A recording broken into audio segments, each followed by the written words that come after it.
Hello and welcome to the channel. I'm Chris, aka Frosty, and today I want to go over something really simple but also completely overlooked, and that's how to actually use a backpacking quilt.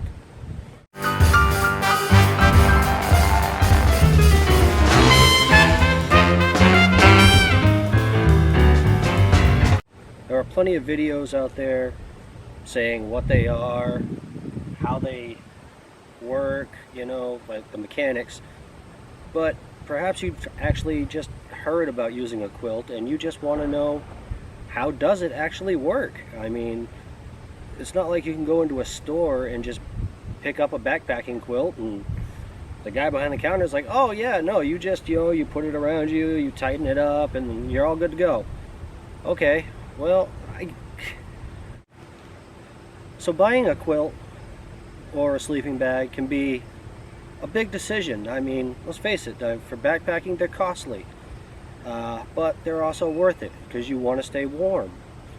Okay, you've already done your hours and hours of research on what sleeping pad to buy. You finally find the right one. You know, it's comfortable, the R value is right about where you want it at, and you're happy. Now, well, what do you get next? You got your mattress, you need your blanket. It's very simple. So whether you choose a sleeping bag or a quilt, the choice is up to you. There are, I don't know, 300 videos on which quilt to buy, why this one's better than this one. I bought one quilt, and I'm happy with it. It works for me. For video's sake, I have bought all of my gear. I have never gotten anything for free. I'm not sponsored or anything like that.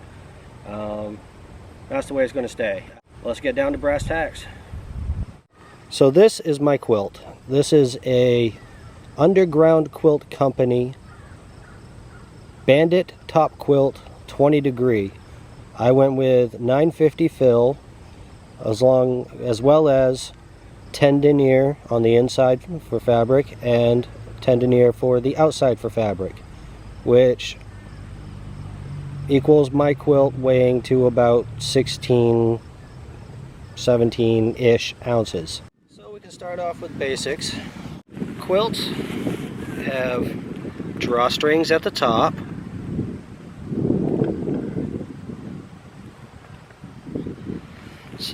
so you can easily cinch them up around your shoulders, as well as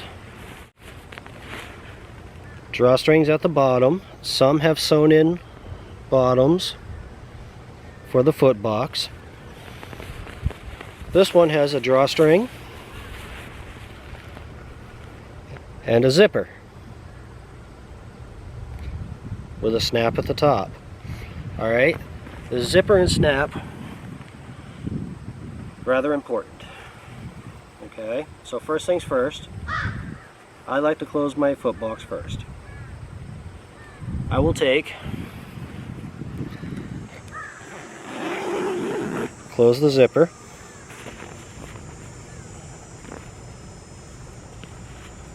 and then you close the snap at the bottom. What this does is it seals the bottom so you can go around your feet. Next, I'm going to grab both ends of the drawstring on the bottom. I'm going to pull them tight, as tight as I'm comfortable. Okay? And then close them off.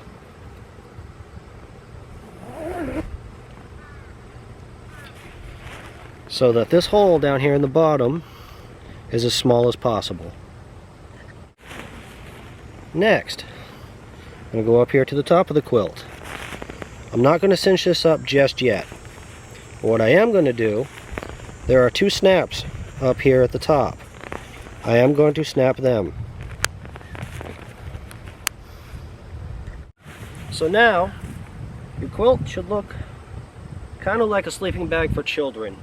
except for this big open side right here. That is actually the bottom. Okay, your sleeping pad is going to keep you warm underneath. Okay, now your next step is you're actually going to lay your quilt out on your pad with the open side down. Pretty much looks like you're done, right? Well, if you don't use the pad straps, you are. All you do is you crawl in and cinch the top down around you, and you're done. But so let's say you like to move around in your sleep, and you're worried about your quilt coming off in the night, or the sides coming open and being exposed and you getting cold. Well, you buy a quilt. It either comes with straps or this little shock cord deal like mine did. Now you can order another one if you want to use two, you can. And I'll show you what these are for. So to keep your quilt on your pad using your shock cord, take your shock cord, open it up, put it around your pad to the area where you think your quilt's going to come off. Cinch it just enough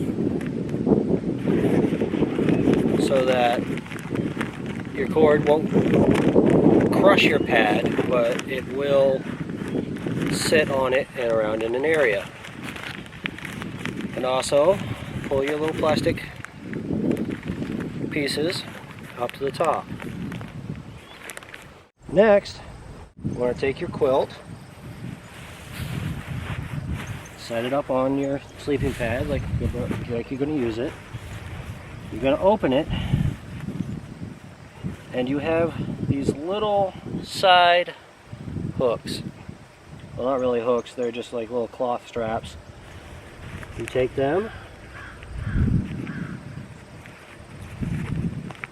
put them over your plastic clip, and all done, all good. So now your quilt won't go anywhere. Make sure you do both sides. So if you've been toying around with the idea about getting a quilt for some time and you're like, oh, I don't know, geez, is that going to keep me warm enough? You can always still use a bag liner. Okay? I mean, essentially what good is a blanket and a mattress without a sheet? This will be it. So that's my video for today. If you like it, please like, subscribe. I can always use the support and the subscribers. It's awesome. Doing most of these things for my upcoming thru hike for the Appalachian Trail in 2020, starting in March. Yeah, comment below if you want to see more stuff like this. Thank you. Have a wonderful day.